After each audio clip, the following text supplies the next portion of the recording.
우리 좋으신 주님의 은혜와 평강이 우리 가운데 함께하기를 빕니다. 아멘. 온 세상 사람들은 행복을 추구한다만 그렇게 행복한 삶을 살아가는 사람은 참 드문 것 같습니다. 왜 그럴까? 행복을 추구하려면 행복을 추구하는 방법을 사용하여야 되는데 대다수 사람들은 많은 행복을 추구한다고 하지만 하고 불행을 갈구하고 그리고 고통을 불러오는 방법을 사용하기 때문입니다. 어려움을 일시에 피함으로써 한순간만 행복하게 되는 것은 결국 불행과 고난의 문제를 더하게 할 뿐입니다. 우리가 진실로 행복하기를 원하십니까? 아멘. 우리가 진실로 행복하기를 원하십니까? 아멘. 여기에 그 방법이 있습니다. 우리 산상수훈의 천거리에 나오는 이 팔복은 아직도 행복을 구하고 있는 이들을 위한 가장 확실한 순례의 가이드입니다. 이 메시지는 행복을 찾는 모든 사람들을 위한 것입니다. 특별히 이 메시지는 행복의 주가 되시는 예수 그리스도를 따라 살고자 하는 제자들을 위한 것입니다. 제자들이 예수님 앞에 자리를 잡을 때 그분이 비로소 입을 열어서 말씀을 시작합니다. 심령이 가난한 자는 복이 있나니 천국이 그들의 것입니다. 마음이 가난한 사람만이 천국을 소유하고 천국을 경험할 수 있다고 주님은 약속하셨습니다. 여기서 천국은 우리가 장소적 개념이 아니라 저 위에 있는 천국이 아니라 하나님의 다스림, 하나님의 뜻을 말합니다. 하나님의 통치를 말합니다. 이것은 이사야 4장 우리 9절과 10절 그리고 52장 7절에 나오는 이 하나님의 다스림이 복음이다. 우리에게 참으로 좋은 소식이라는 말씀입니다. 행복은 하나님이 통치하는 마음입니다. 하나님이 다스리는 삶 속에서만 발견될 수가 있습니다. 대부분의 사람들이 행복을 향한 탐구가 성하지 못하는 이유가 어디 있을까? 그것은 그 행복의 추구가 자기 자신 안에서 찾기 때문입니다. 자기 자신 안에서 찾고 그리고 어떤 사람의 삶을 관찰하는 데서 즉 사랑과 더불어 시작하기 때문에 그렇습니다. 행복의 참 그런 되시는 하나님을 만나지 않는 한 행복은 우리에게 오지 않습니다. 우리가 조금 전에 불렀던 찬송가 28장의 가사에서 복에 거는 강림하사 이 복이 우리에게 강림하셔야 되는 것입니다. 우리에게 임해야 하는 것입니다. 행복의 진정한 근원이 하나님에게 있음을 우리에게 말해주고 있습니다. 그 하나님께서 우리에게 임하지 않는 한, 그 하나님께서 우리에게 강림하지 않는 한 우리에게는 행복이 있을 수 없다는 말씀입니다. 하나님의 나라를 주제로 하는 이 산상 설교의 전체에서 팔복은 하나님의 백성인 성도가 어떤 특징을 가지고 세상을 사는지를 보여줍니다. 이러이러하게 살면 복이 받는다. 이런 말이 아닙니다. 제가 계속해서 하는 말씀입니다. 팔복은 우리가 이렇게 하면 심령이 가난하면 복을 받는다. 그런 뜻이 아니라 복을 받아서 하나님의 백성이 된 사람들은 이렇게 살아야 된다는 것입니다. 다시 한번 복을 받아서 하나님의 백성이 된 성도는 이런 사람이 되어야 한다. 그러므로 예수님을 전혀 알지 못했는데 심령이 가난해져서 복을 받아서 천국 백성이 된 것이 아니라 성도는 복 있는 사람이에요. 성도는 원래 복 있는 사람이에요. 그래서 심령이 가난한 자들이에요. 이런 사람들이 그들에게 하나님 나라가 임한다는 말씀입니다. 우리는 이제 첫째 복, 심령이 가난한 자는 복이 있나니 천국이 그들의 것이며 처음의 복도 천국이요 마지막 복도 천국이 그들의 것입니다. 왜 심령이 가난한 자가 복이 있다는 말씀이 이 8개 복 중에서 처음에 말을 하고 있을까? 심령이 가난한 자의 복이 나머지 7개 복, 나머지 뒤에 다가오는 7개의 복의 열쇠이기 때문입니다. 팔복은 영적 논리적 순서입니다. 오늘 본문이 반드시 팔복의 천거리에 와야 하는 이유는 심령이 가난하지 않고는 천국에 들어갈 수 없다는 말씀이에요. 천국에는 심령이 가난하지 않는 사람이 한 사람도 없다. 심령이 가난한 것은 그리스도인의 가장 기본적인 특징이다. 심령이 가난해진다는 것은 무슨 뜻입니까? 심령이 가난해진다는 것은 속을 비운다는 의미입니다. 심령이 가난하다. 내가 결핍을 느끼는 게예요. 내가 부족함을 느끼는 게예요. 내 안에 너무 많이 비어있어요. 그리고 나머지 7개 복은 뭡니까? 나를 갖다가 채워주는 거예요. 나를 채워주는 거예요. 우선 비우고 그 다음에 채워주는 거예요. 채우기 전에 먼저 비워야 한다는 말씀입니다. 이것이 비워져야 우리 복이 채워진다는 말씀입니다. 심령이 가난한 상태가 무엇일까? 심령이 가난한 것은 그것은 어떤 마음을 가리킬까?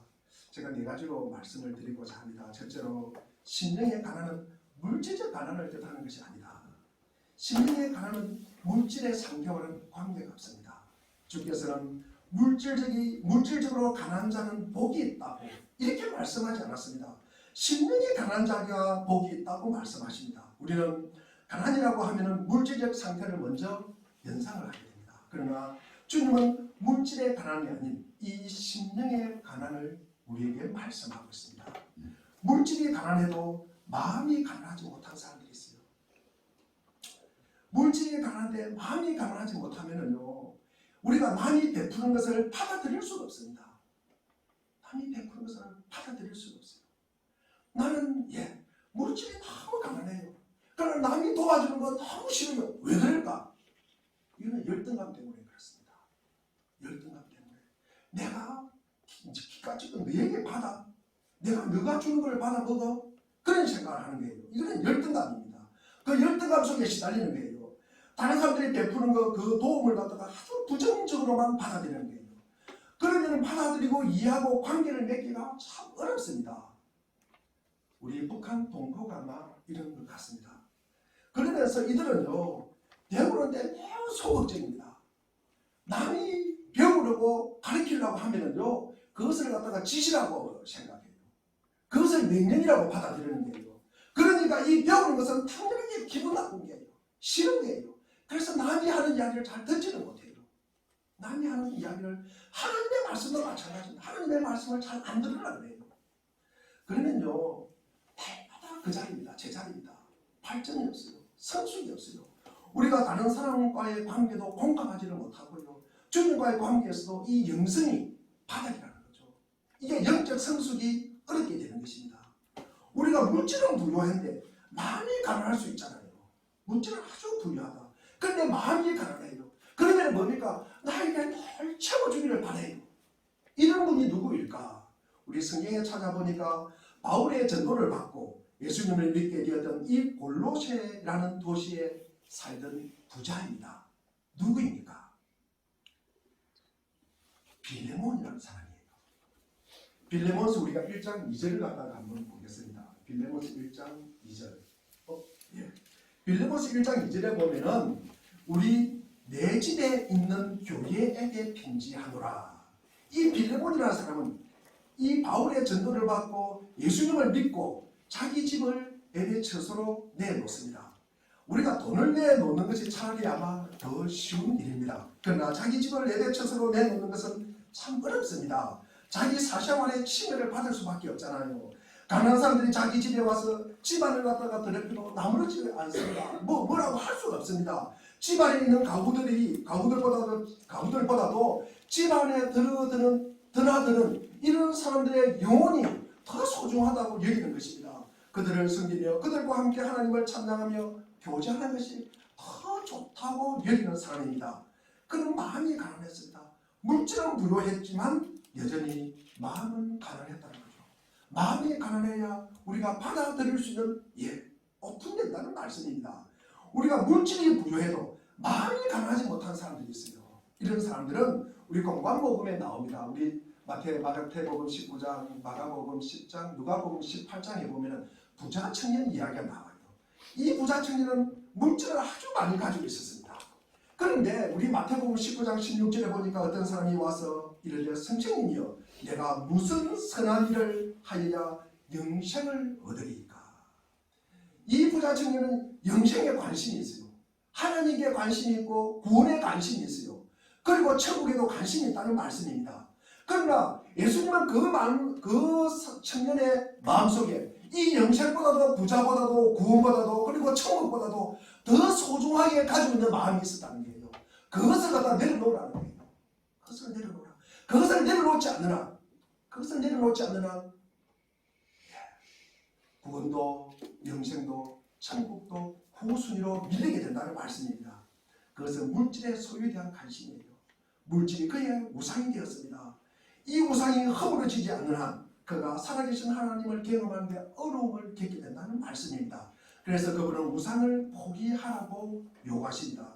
우리 마태복음 19장 21절 말씀을 우리 한 목소리를 같이 읽어보겠습니다. 시작. 예수께서 우리에게 말씀하셨다. 내가 완전한 사람이 되려고 하면 가서 내 소유를 팔아서 가난한 사람에게 주어라. 그리하면 내가 하늘에서 보화를 찾아내게 될 것이다. 그리고 와서 나를 따르라. 이 말씀은요, 먼저 비우고 그 다음에 채우라는 말씀입니다. 채우라는 말씀입니다. 하나님의 말씀과 갈등하는 요소가 먼저 비워야 되는 것입니다. 이것이 있는 한 우리가 하나님의 말씀을 받아들이고 어렵다는 말씀입니다. 자기 영혼 구원보다는 이 물질의 소유가 더 소중한 이 사람은 예수님의 말씀을 따를 수 있겠습니까? 따를 수 있다 해도 흔쾌히 따를 수 있을까? 즐겁게 따를 수 있을까? 슬픈 기색을 띠고 주님을 등지고 떠나갔던 이 사람은 그는 물질을 포기할 만큼 마음이 가난하지 못했다는 대표적인 사람입니다.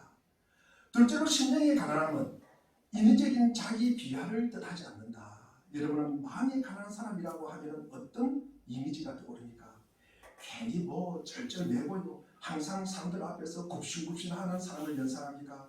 제가 무엇을 부탁을 하면 제가 아는 게 없어요. 해본 적이 없어요. 저는 모릅니다. 저는 못해요. 이런 사람이 심령이 가난한 사람일까?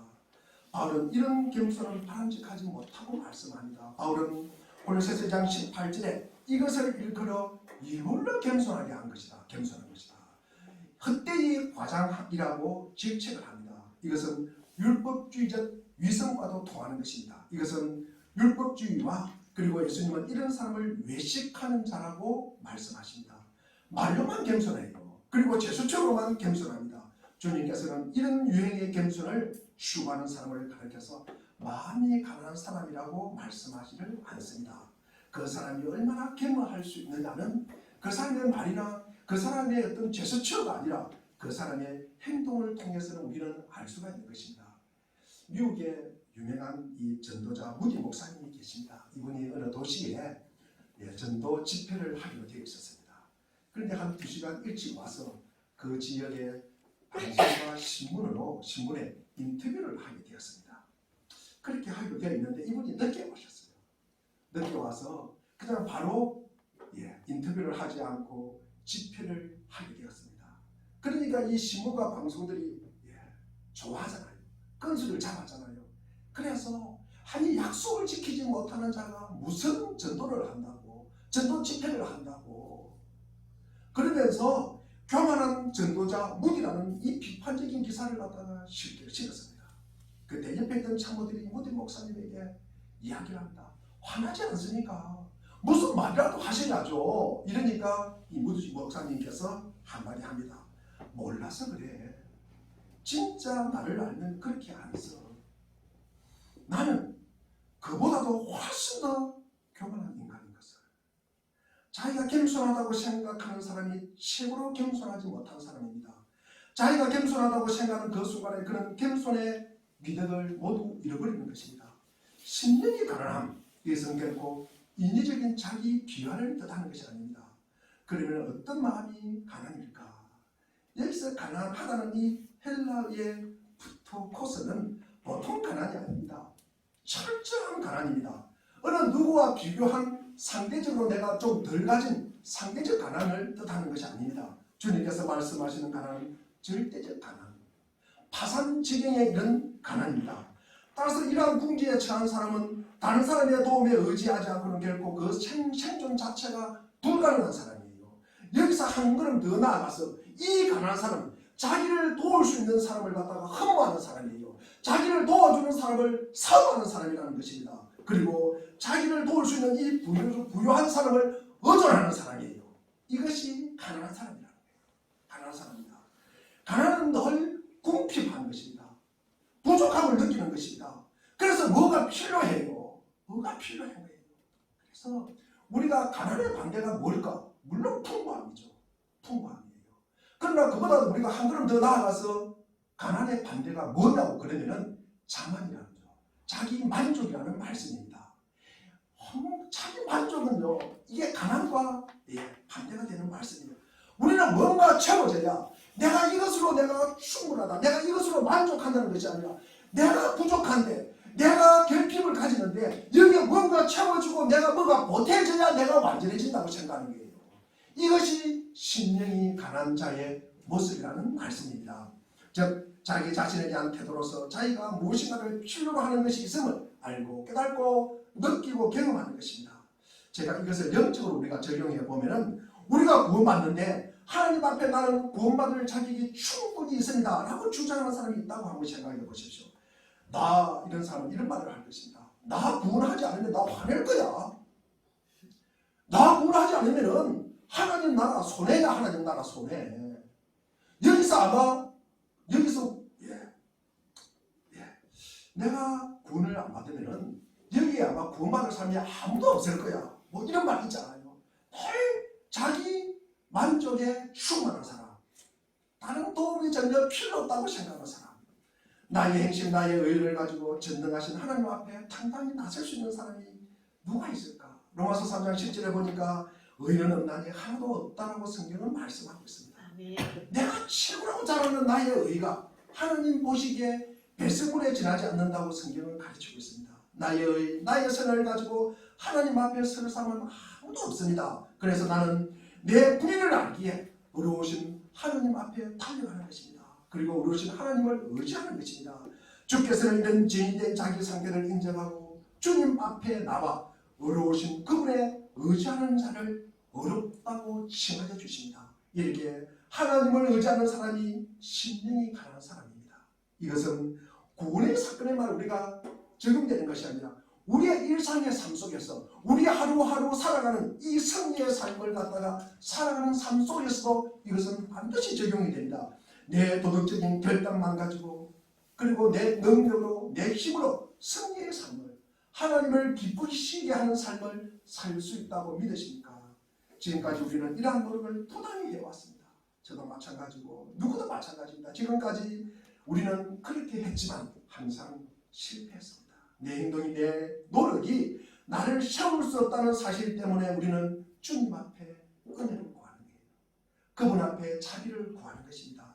주여, 주님을 기쁘시게 하는 삶조차도 오늘 하루에 승리하는 조차도 하나님의 도움 없이는, 하나님의 자비 없이는, 하나님의 긍휼 없이는, 하나님의 사랑 없이는 가능하지 않습니다 라고 주님을 의지하는 그 순간 갑자기 나는 강해지는, 위로받는 자신을 발견하게 되는 것입니다.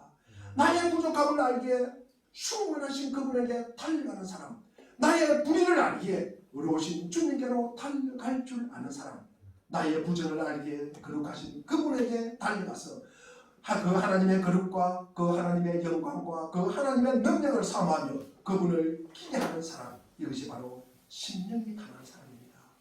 그리고 이런 자리에 도달하게 되면 이 사람은 자기 자신을 거의 의식하지 않습니다.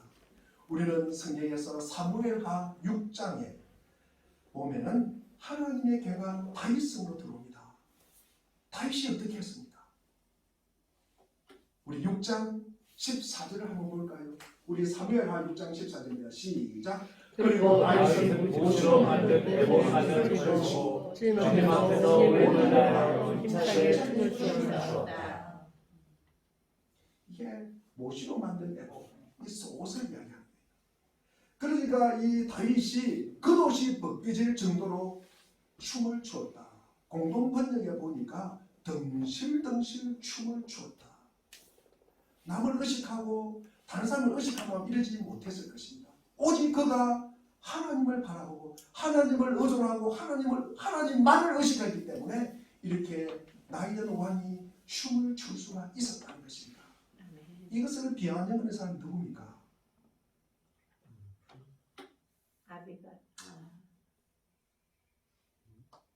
이것을 갖다가 비웃은 사람이 누구세요? 두자입니다. 두자. 성경 꼭 찾아보시기 바랍니다.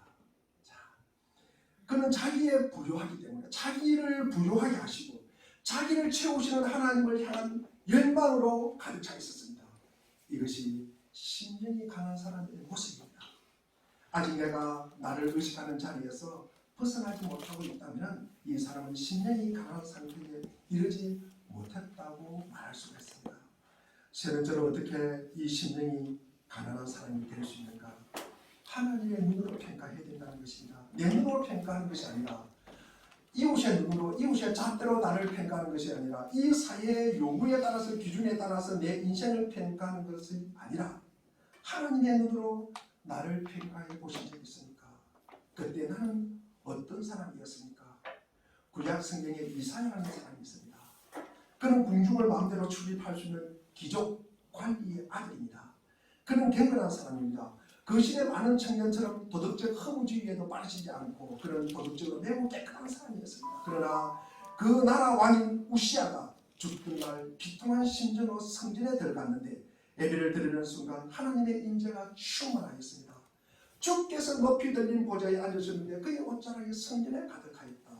거룩하신 하나님, 영광의 하나님, 능력의 하나님께서 거룩하다, 거룩하다, 거룩하다, 여호와의 영광이 온 땅에 충만하였습니다.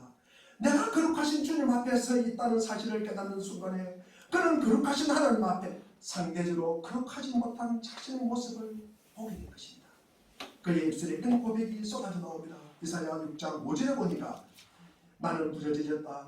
재앙이 나에게 닥치겠구나. 나는 이제 나는 죽게 되었구나.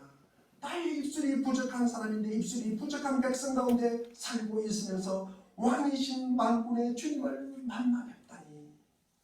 거룩하신 하나님의 거울로 나를 바라보는 순간 그 하나님 앞에 내 부정한 모습이 드러나는 순간 화로다 나여, 망할 수밖에 없는 나여라고 외칠 수밖에 없습니다.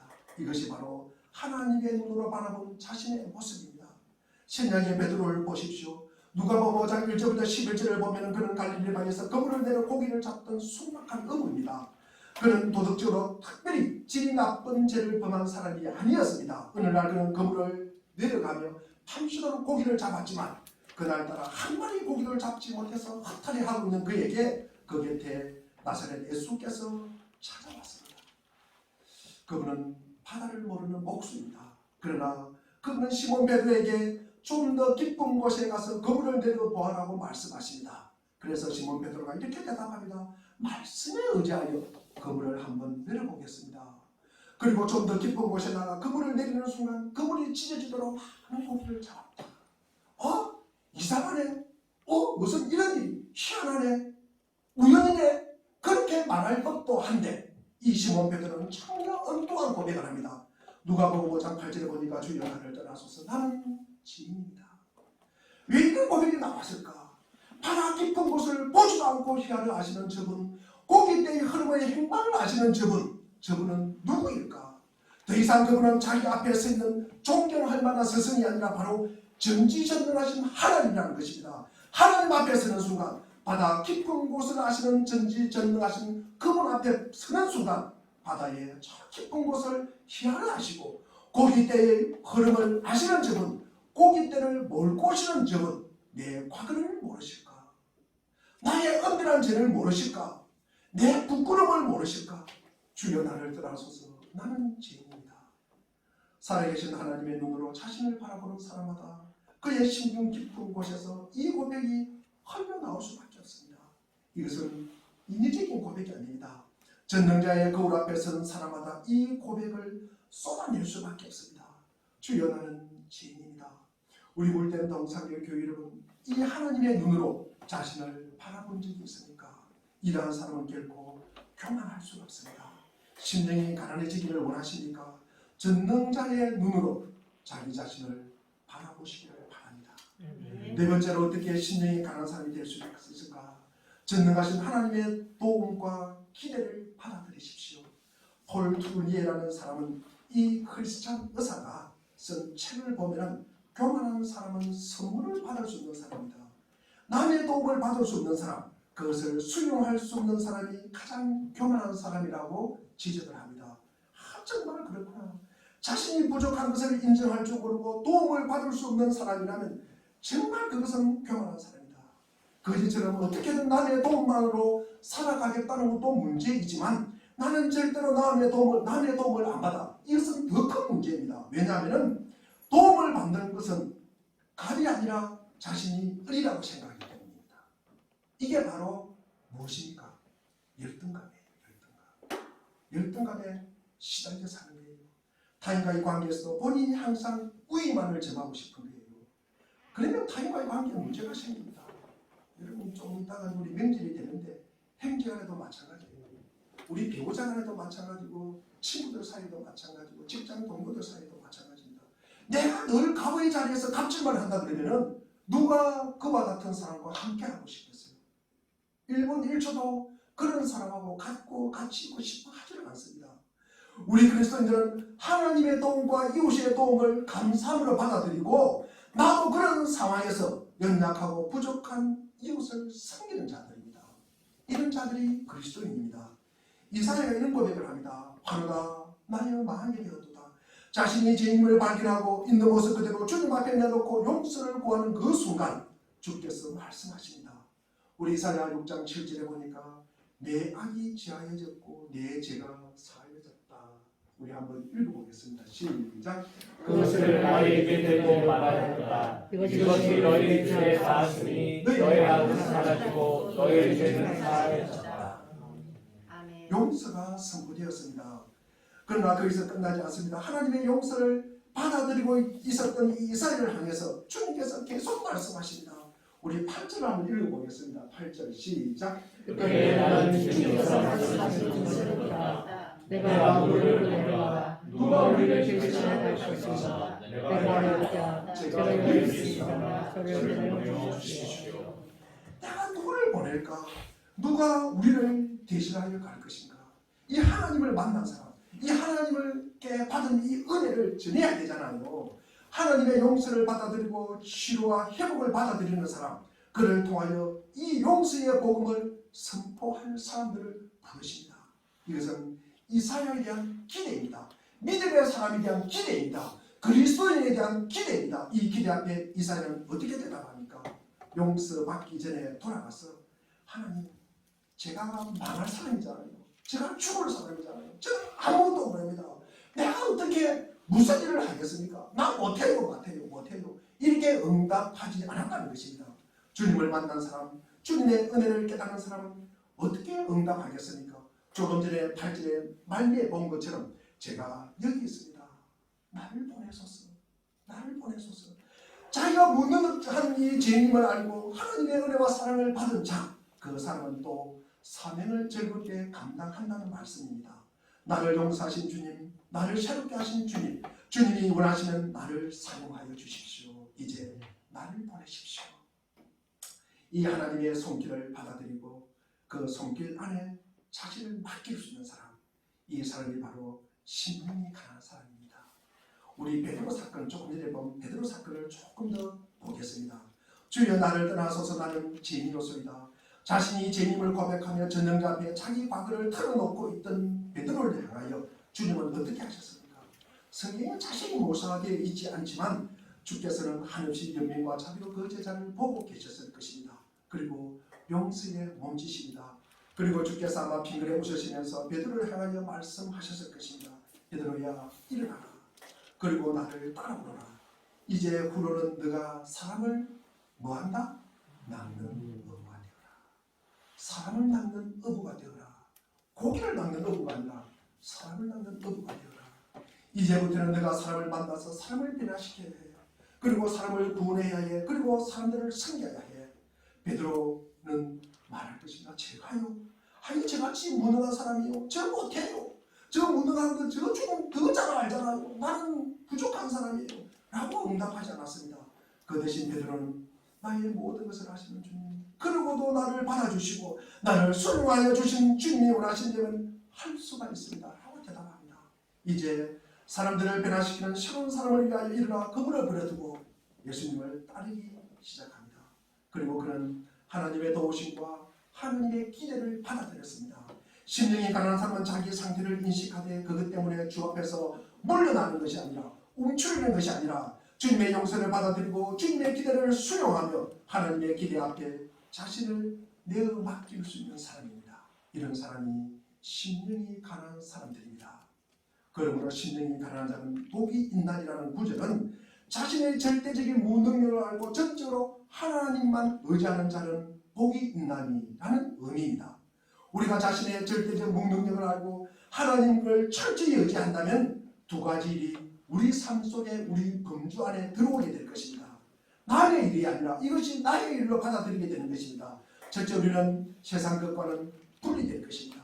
세상의 것으로는 참된 행복과 평안을 오지 못한다는 사실을 알게 될 것입니다. 그리고 완전히 하나님과 화합하게 될 것입니다.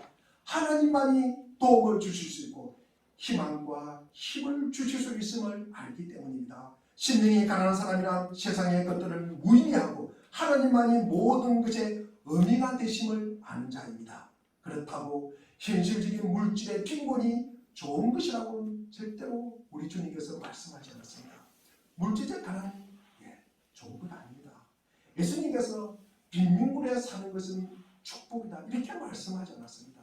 예수님께서 의식주가 부족하고 그리고 건강이 쇠약한 그런 상태를 축복이라고 절대 말씀하지 않았습니다. 오히려 이런 종류의 빈곤은 기독교 복음이 제거되어야 할 대상입니다. 복된 빈곤이란 심령의 빈곤을 말하는 것입니다. 즉 자신에게 생명을 얻을 수 있는 힘이 절대 없다는 것을 알고 단지 하나님에게만 그 도움과 힘을 얻을 수 있음을 아는 심령입니다. 예수님께서는 하늘나라 바로 여기에 가난에 속한 것이라고 말씀합니다. 왜 그럴까? 왜 그럴까? 주기도문을 보면 잘 알립니다.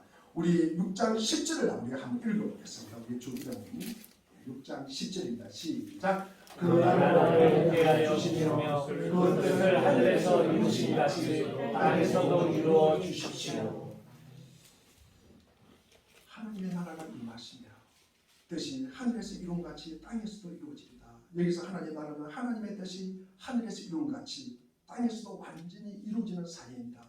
이것은 하나님의 뜻을 행하는 자만이 그 천국의 시민임을 의미합니다. 우리는 우리 자신이 완전히 무능하고 그리고 무지해서 인생을 살아가는데 힘이 전혀 없음을 알고 하나님께 전적으로 의지해야 합니다. 순종이나 매우 주의 깊게 듣는다는 뜻은 라틴입니다. 주의 깊게 경청하는 것은 언제나 신뢰의 근거에 있습니다. 하나님의 나라는 심령이 가난한 자의 소유입니다. 심령이 가난한 것은 하나님의 말씀을 그만큼 사모한다는 의미예요. 천국은 자기가 철저히 무능력하는 것을 알고 하나님을 신뢰하고 그에게 복종하는 것을 배운 심령이 가난한 사람의 것이기 때문입니다. 심령이 가난한 자는 복이 나니 천국이 당신의 것입니다. 자신이 철저하게 무능력하다는 것을 알고 오로지 하나님만 의지하는 자는 복되도다. 그만이 온전한 순종을 들어서 하늘 시민이 될 수 있기 때문입니다.